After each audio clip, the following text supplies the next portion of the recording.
Magandang umaga sa lahat. Ako po ay lubos na nagpapasalamat at natanggap po ako dito. At marami po akong natutuhan.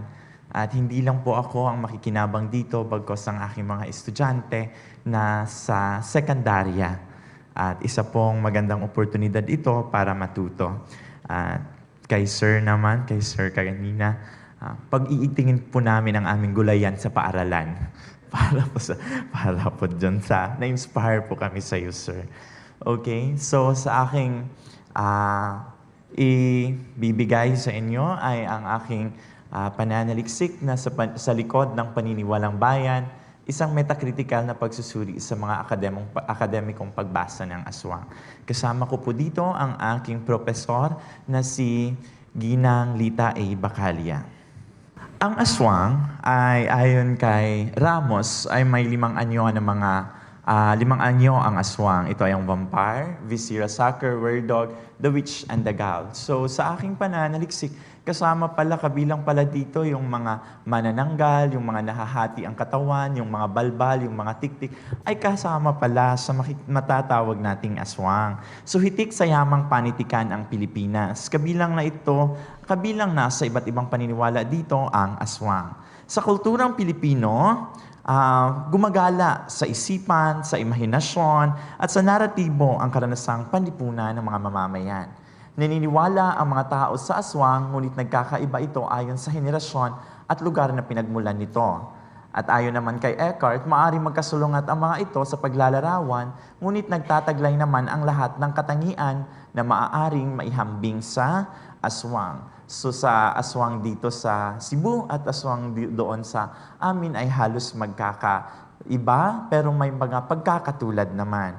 Ang aswang doon sa amin is andon sa gitna ng kalsada, kung minsan ay sa Bisaya pa, nangatang. Okay. So,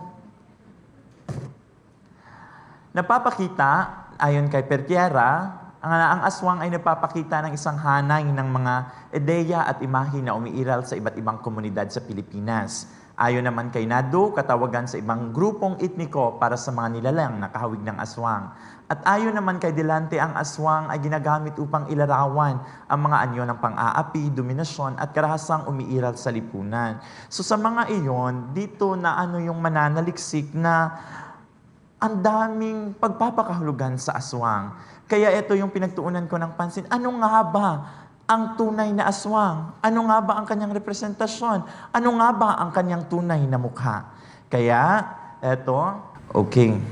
So ayon sa social constructivist theory, ang kahulugan ng mga penomenong panlipunan ay hindi likas na umiiral kundi nabubuo sa pamamagitan ng interpretasyon ng mga tao sa loob ng partikular na kontekstong historical at kultural. Mahalaga ang teorya sapagkat hindi lamang tinitingnan nito ang kanilang interpretasyon bagkus pati na ang kanilang karanasan sapagkat nagkakaiba sila ng pinanggalingan, nagkakaiba sila ng panahon, nagkakaiba sila ng lente, nagkakaiba sila ng kanilang academic background.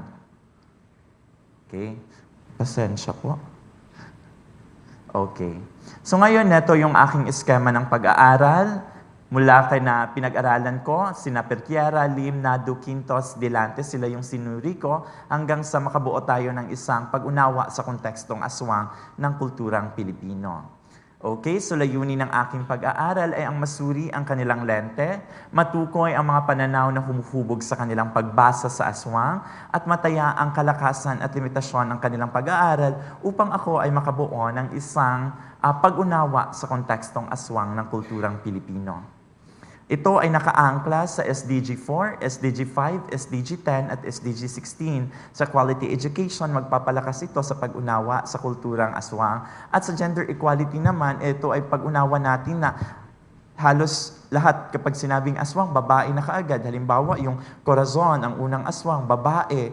At yung reduced inequalities ay ang pagkakaiba-iba ng lipunan. Halimbawa, yung probinsya, yung liblib na lugar, yung syudad, and then peace, justice, and strong institutions. Metodolohiya ko ay kwalitatibong disenyo ng pananaliksik na nakatuon sa pagsusuri ng mga akademikong diskurso na may metacritical na lapit.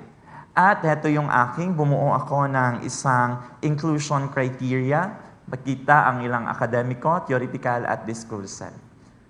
Next, ito yung aking mga scholar na aking sinuri, sina Kathleen Nadeau, si Raul Pertiera, isang anthropologist, scholar, and then si Felicidad Cualim, si Quintos, at saka si Delante. Mga UP scholars sila.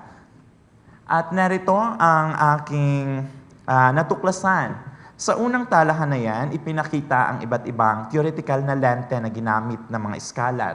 Okay, makikita sa pag-aarang aswang ay hindi nanatili sa iisang lente lamang. Bagkus ay unti-unting umunlad mula sa naunang anthropological sa pagbasa patungo sa kontemporaryong diskursibo at semiotikong pagsusuri. Ang pamagat na Pertiera ay Viscera, Suckers, and Female Sociality, the Philippine Aswang. Sinuri nito ang aswang bilang bahagi ng isang complex at aswang complex na simbolikong sistema ng kahulugan. So, ang daming pagpapakahulugan sa aswang, hindi lamang ito simbolo ng takot, kundi simbolo din ito ng banta at kaayusan ng lipunan. And then kay Lim naman, ang kanyang sinuri ay ang The Aswang in Film. So political at saka cultural. Tinitingnan ang aswang sa loob ng ugnayan ng kapangyarihan at ideolohiya. Kay Nadeau naman ay komparatibong antropolohiya. Kinumpara niya ang aswang sa Pilipinas sa mga aswang sa Southeast Asia at na tradisyon upang maunawaan ang kultura ng identidad. Kay Quintos naman yung sinematikong kaalamang bayan ng aswang at tamawo. Sinusuri dito ang aswang sa konteksto ng diskurso, bayan at rehiyon at ng sentro at laylayan. Panghuli kay Delante, yung The Signs and Objects. Ginamit niya ang Persian semiotics at upang suriin ang kahulugan ng mga tanda at representasyon ng aswang. Ang ikalawa namang natuklasan ko, ang kanilang pananaw at ang pinagbatayan ng kanilang pananaw. Kay Pertiera, yung pinagbatayan niya ay ang kolektibong karanasan ng lipunan. Kay Lim naman, yung pinagbatayan niya ay ang sosyolohiya ng relihiyon at mahika. Teorya niyang purity at abjection at paggamit ng aswang sa mga propaganda. Kay Nadeau naman, paghahambing ng mito, kasaysayan, kasarian sa ibang bansa at lugar. Kay Quintos, inilarawan ang aswang bilang tagapagpadala ng damdamin at tensyon sa pagitan ng bansa at rehiyon. Nakabatay ito sa konsepto ng sinematikong kaalamang bayan at salaysay ng damdamin.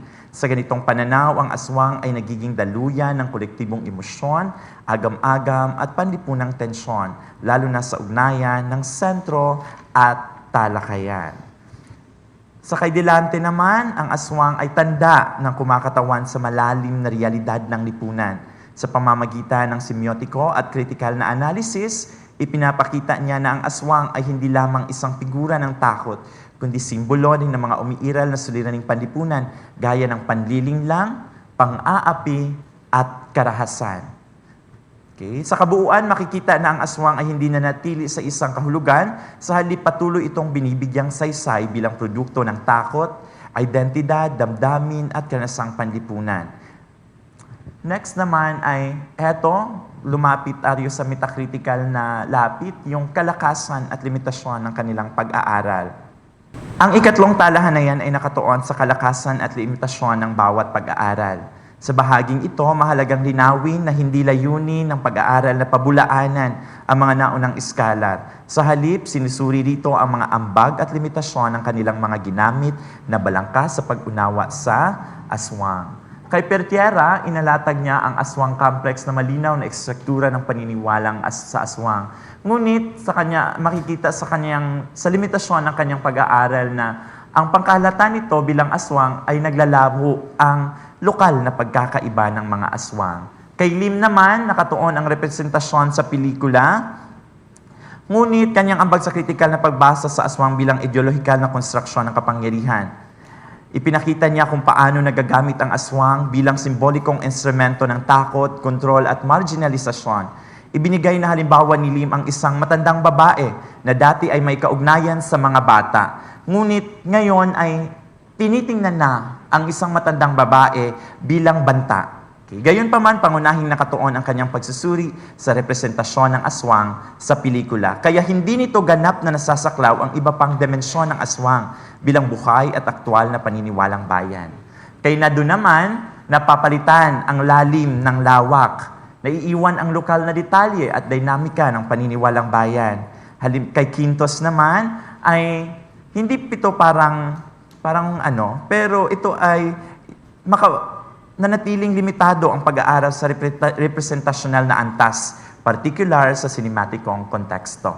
Kay Delante naman napakaganda sapagkat matagumpay niyang naitaas ang aswang bilang matalim na kritika ng kapangyarihan sa pamamagitan ng semiotikong pagbasa. Gayunpaman, nagiging limitado ang pagbasa dahil tila iisa lamang ang direksyon na binibigyang diin niya, ang negatibong politikal na kahulugan ng aswang. So halos nakatuon ang kanyang pag-aaral, ang kanyang interpretasyon sa negatibo. Nababawasan ito ang espasyo para sa iba pang posibleng interpretasyon na ang aswang daw ay mapanlinlang, na ang aswang daw ay mapanlinlang at hindi totoo, ilusyon lamang ito. Sa kabuuan, ipinakita ng pagsusuri ang kalakasan at limitasyon ng pag-aaral hinggil sa aswang. Lumitaw na walang iisang balangkas ang ganap na nakasisisid sa lalim at hiwaga ng aswang bilang paniniwalang bayan. Ang aswang bilang dinamiko, tensyonal at panlipunang konstruksyon. Nasasabi simula sa mga pagbasa natin sa kanilang mga theoretical na lente, sa kanilang pinagbatayan sa pananaw, sa kanilang saklaw, sa kanilang kalakasan at limitasyon ng pag-aaral, makikita natin na ang aswang ay dimensional, dinamiko, sapagkat nagbabago ito through time. Mula kay Pertiera, na kaalamang bayan, nagiging itong representasyon ng kalagayang historical at kultural ng bansa. Pangalawa ay tensional, sapagkat lumilitaw na nagiging lunan ito ng magkakasalungat na kahulugan at interes. Sa ilang pagbasa, itinuturi itong banta sa kaayusan. Sa ibang pagbasa naman ay naglalantad sa bitak na umiiral na istruktura ng kapangyarihan. Nagiging daluyan dito ng tunggalian ng pagitan ng sentro at laylayan, maging ng magkakaibang pag-unawa sa identidad at iba't ibang puwersang panlipunan at kultural. Panghuli ay anyo ng kahulugan nito ay nabubuo sa karanasan at paniniwala at ugnayang panlipunan ng komunidad. Pinuhubog ito ng takot, krisis, politika, ideolohiya at gampaning pangkasarian, media at iba pang kondisyong panlipunan at pangkapaligiran. Ayan. At ipinapakita ng pag-aaral na ang aswang ay salamin ng ugnayan ng kultura, lipunan, kapangyarihan, lunan at kapaligiran sa kontekstong Pilipino. Bilang konklusyon, higit sa pagtukoy sa iba't ibang interpretasyon ng aswang, ipinakikita ng pag-aaral na ito kung paano nahuhubog ng mga theoretical na lente ang mismong paraan ng paglikha ng kaalaman tungkol sa aswang sa akademya. Sa ganitong diwa, ang ambag ng metacritical na pagsusuri ay naglalantad sa mga intelektual na proseso at pagpapalagay na nasa likod ng mga ito. Ipinakita ng pagsusuri na ang pag-unawa sa aswang ay unti-unting lumalawak mula sa pagtingin dito bilang isang nilalang ng paniniwala tungo sa pagbasa rito bilang salamin ng mga usapin ng kapangyarihan.